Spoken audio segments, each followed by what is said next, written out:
একদিন পরেই 15ই আগস্ট স্বাধীনতা দিবস। আমরা জানি স্বাধীনতা সংগ্রামের ইতিহাসে বহু স্মরণীয় কিংবদন্তি নেতারা রয়েছেন। তাদের মধ্যে নেতাজি সুভাষচন্দ্র বসু ভারতের স্বাধীনতা অর্জন আন্দোলনের অতি উজ্জ্বল মহান চরিত্র। নেতাজি সুভাষচন্দ্র বসু এসেছিলেন পূর্ব বর্ধমান জেলার বেশ কিছু জায়গায়। তারই মধ্যে অন্যতম একটি হলো বর্ধমানের 33 নম্বর ওয়ার্ডের পিলখানা গলির সেন পরিবারে। সেই থেকে আজও সেন পরিবারের কাছে নেতাজি কুলদেবতা বলা যেতেই পারে। এই বাড়িতে এসেছেন প্রায় 2 থেকে 3 বার এবং রাত্রিবাসও করেছিলেন সেখানে। নেতাজির সে আগমন আজও সেন পরিবারের কেউ ভোলেননি। উঁচু উঁচু ঘোরানো সিঁড়ি বেয়ে নেতাজির ওপরের ঘরে যাওয়া, আরাম কেদারায় বসে বিশ্রাম নেওয়া, থাকা খাওয়া আরও বহু স্মৃতি এখনও বয়ে চলেছে এ বাড়ির পুরনো ঘর, দেওয়াল, চৌহদি। প্রত্যক্ষদর্শীদের বয়ান নানান এই বইপত্র থেকে জানা যায় সুভাষচন্দ্র বসু বর্ধমানে এসেছিলেন 1940 সাল নাগাদ। সম্ভবত সেটাই ছিল তার শেষ বর্ধমানে আসা। সেবারে তিনি এসেছিলেন তার বেশ কিছু কাজ নিয়ে এবং তখনই এসে উঠেছিলেন ভামিনী রঞ্জন সেনের বাড়িতে। এখন এই সেন পরিবারের বর্তমান সদস্য সুশান্ত রঞ্জন সেন ও এই পরিবারের গৃহবধূ মিতালি সেন জানান, সম্ভবত 1938 থেকে 1942 সালের মধ্যে এক সময় এসেছিলেন এই বাড়িতে। তারা জানান তাদের পূর্বপুরুষদের কাছ থেকে শোনা কথা, সেই সময় বর্ধমানে মহারাজা বিজয় সেনের খুব সুন্দর সাজানো 2 ঘোড়ার টানা সেই ঐতিহাসিক জুড়িতে চেপে নেতাজির বাড়ির সামনে এসেছিলেন। একবার পৌরসভার কাজে এসেছিলেন এবং তারপরে আজাদ হিন্দ ফৌজের সদস্য পদ জোগাড় করার জন্য এখানে ছিলেন এবং সেই সময় এই পরিবারের বড় গৃহকর্ত্রী তার হাতে তুলে দিয়েছিলেন কিছু সোনা গয়না সামগ্রী। বর্ধমানের মহারানী তার হাতে তার নিজস্ব কিছু সোনা গহনা তুলে দিয়েছিলেন। এই পরিবারের গৃহকর্ত্রী ভামিনী রঞ্জন সেনের স্ত্রী সরোজিনী দেবী সুভাষচন্দ্রের কাছে ছিলেন মাতৃসমা।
বর্ধমানে আসতেন, 3 বার এসেছিলেন।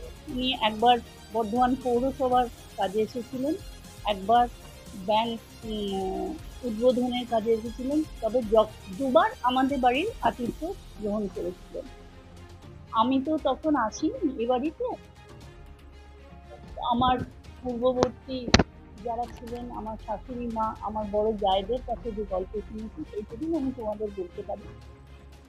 উনি একবার এসেছিলেন আমাদের বাড়িতে আজাদ হিন্দ ফৌজ গঠনের জন্য সদস্য সংখ্যা তৈরি করতে আর অর্থ সংগ্রহ করতে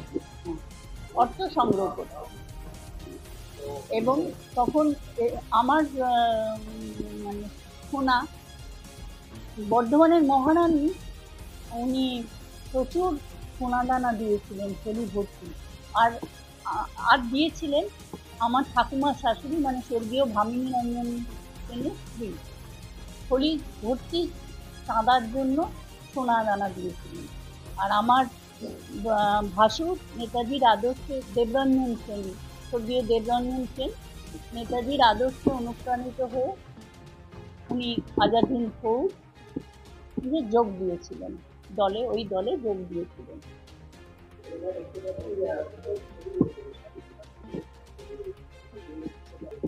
এই সঙ্গে আমার ভাতিজাও রয়েছে এবং আমার ননদরাও রয়েছে। আমাদের বাড়িতে থাকতেন তো, সেই সূত্রে ছবিটা তোলা।